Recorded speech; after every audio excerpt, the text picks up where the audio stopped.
Shalom, saudara-saudari yang diberkati oleh Tuhan Yesus Kristus. Apa kabar di hari ini?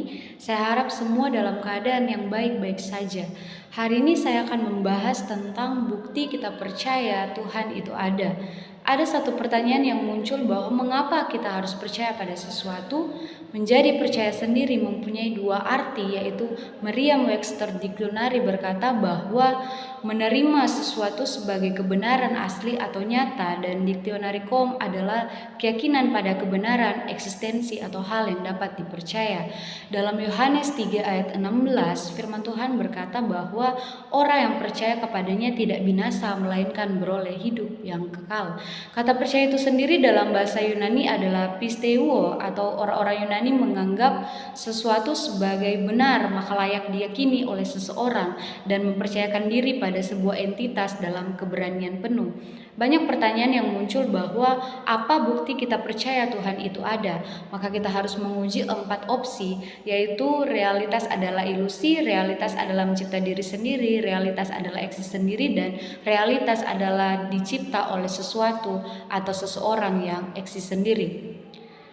Yang pertama, kita akan menguji bahwa realitas adalah ilusi. Ada seorang mahasiswa mengatakan kepada profesor, "Profesor, saya bahkan tidak yakin saya eksis." Sang profesor ini menjawab dengan pertanyaan, "Maka siapa yang bertanya?" Dan kesimpulan yang bisa diambil adalah Anda harus eksis untuk bisa membantah eksistensimu. Adalah penghancur diri sendiri, adalah mengklaim bahwa Anda tidak eksis dan hanyalah ilusi. Ilusi menuntut sesuatu adalah ilusi, dan dengan kata lain realita bukanlah sebuah ilusi. Opsi yang kedua adalah apakah realitas mencipta diri. Stephen Hawking, seorang the brain design, mengatakan karena ada hukum gravitasi, alam semesta dapat mencipta dirinya sendiri dari ketiadaan. Kuantum vakum, partikel, zat, segala sesuatu, energi, gaya, ruang, gravitasi, apakah ini sebuah ketiadaan? Yang sebenarnya sebuah ketiadaan adalah sesuatu yang kosong. Aristoteles mengatakan bahwa ketiadaan itulah mimpi bebatuan, dan argumen Hawking terlihat lebih tidak logis ketika ia berkata bahwa adanya gravitasi berarti teori alam semesta mencipta diri dapat dihindarkan. Tetapi bagaimana gravitasi pada mulanya ada? Siapa yang mengadakannya, dan apa kuasa kreatif apa di balik kelahirannya? Secara ontologis, sebuah hal tidak dapat ada sebelum dirinya.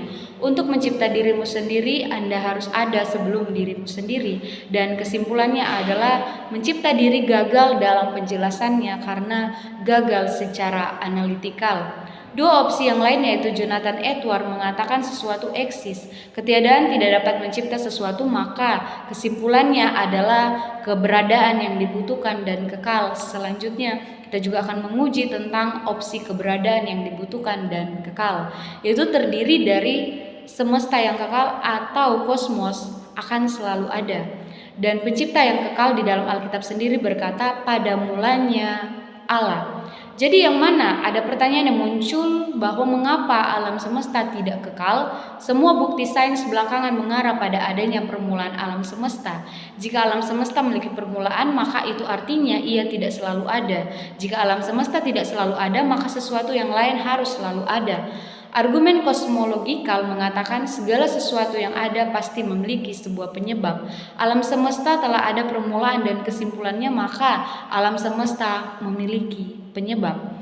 Ini adalah alasan mengapa alam semesta memiliki permulaan, karena adanya hukum kedua termodinamika, atau alam semesta terurai atau tidak mungkin abadi. Alam semesta mengembang. Ekor radiasi ditemukan pada 1930-an, yaitu bukti dari Big Bang atau sebuah permulaan. Adanya benih galaksi dan teori relativitas Einstein atau alam semesta memiliki permulaan, sehingga adanya alasan sesuatu memiliki penyebab. Dikatakan bahwa adakah rangkaian mundur tak terhingga? Itu dianggap tidak mungkin. Apakah segala hal masuk dalam eksistensi berawal dari sebuah ketiadaan, dan itu tidak pernah dibuktikan. Itu contohnya, coba bayangkan seekor singa tiba-tiba ada di sampingmu, apa yang akan Anda lakukan? Selanjutnya, bagaimana dengan kuantum vakum? Contohnya seperti ketika kita menenggelamkan ikan, Anda dapat menggunakan seluruh air di laut untuk mencoba menenggelamkan ikan, tapi pada akhirnya Ia akan selalu ada di sana, yaitu itu menegaskan eksistensi dan kehadirannya secara dapat dikatakan. Opsi yang ketiga juga gagal. Selanjutnya kita masuk dalam opsi adanya pencipta, yaitu mengapa Tuhan adalah penjelasan terbaik tentang realitas. Kita kembali meninjau 4 kemungkinan opsi untuk realitas, yaitu realitas adalah ilusi, realitas adalah mencipta diri sendiri, realitas adalah eksis sendiri, dan realitas adalah dicipta oleh sesuatu atau seseorang yang eksis sendiri. 3 opsi sudah kita uji dan itu gagal. Selanjutnya opsi yang keempat, seperti apa penyebab yang harus ada? Yaitu harus supernatural dalam naturnya, yaitu ia menciptakan yang natural, harus berkuasa, harus kekal, harus omnipresent atau ia menciptakan waktu dan tidak dibatasi oleh waktu, harus abadi dan tidak berubah, non materi, diperlukan, maha tunggal, berbeda sekaligus menyatu, harus cerdas atau secara super, harus bertujuan, bermoral dan berperhatian. Dan semua penyebab itu dibuktikan dalam Alkitab. Robert Jastrow, seorang NASA scientist, berkata bahwa para astronomer kini menemukan mereka telah menempatkan diri mereka ke sebuah simpul karena mereka telah membuktikan dengan metode mereka sendiri bahwa bumi bermula-mula tidak tiba-tiba oleh sebuah karya penciptaan yang mana dapat dilacak melalui kelahiran setiap bintang, setiap planet, setiap hal yang hidup di kosmos maupun di planet bumi. Dan mereka menemukan bahwa semua ini terjadi sebagai sebuah produk dari kekuatan yang tidak mereka harap dapat temukan. Bahwa ada sesuatu yang saya atau siapapun sebut kekuatan supernatural sedang bekerja sekarang. Saya pikir sebuah fakta yang terbukti secara sains, sehingga kesimpulannya adalah dari 4 opsi realitas adanya Allah adalah opsi terbaik. Sehingga mana yang lebih masuk akal untuk kita percaya? Pertama, bahwa alam yang tidak berpribadi, tidak memiliki kesadaran, tidak bertujuan dan amoral, yang mencipta dirinya sendiri dengan tidak sengaja mencipta manusia yang berpribadi, memiliki kesadaran, bermoral dan bertujuan. Atau 2, bahwa Allah berpribadi memiliki kesadaran, bertujuan, cerdas, bermoral, dan kekal menciptakan manusia menurut gambarnya dan menciptakan alam semesta dan hukum-hukumnya untuk mengatur keberadaan mereka. Arno Penzias, seorang Nobel astrophysicist, mengatakan bahwa data terbaik yang kita miliki atau mengenai asal mula alam semesta, tepatnya seperti yang saya prediksi, saya tidak memiliki apa-apa kecuali kelima kitab Musa, Mazmur, dan Alkitab seluruhnya. Selanjutnya kita kembali akan menguji 4 opsi sumber dari nilai atau tugas moral objektif alam semesta, masyarakat atau budaya, individual, dan pencipta yang transenden. Pertama, alam semesta dari sudut pandang sebuah penyebab, sebuah akibat harus mempresentasikan penyebabnya dalam esensi atau hakikat. Bagaimana mungkin semesta yang amoral, tak berpribadi, tak bermakna, dan tak bertujuan secara kebetulan mencipta makhluk moral berpribadi yang terobsesi pada makna dan tujuan? Selanjutnya budaya. Jika budaya itu sumber dari nilai atau tugas moral objektif, maka membakar janda dapat diterima secara moral, kanibalisme dapat diterima secara moral, dan sebagainya.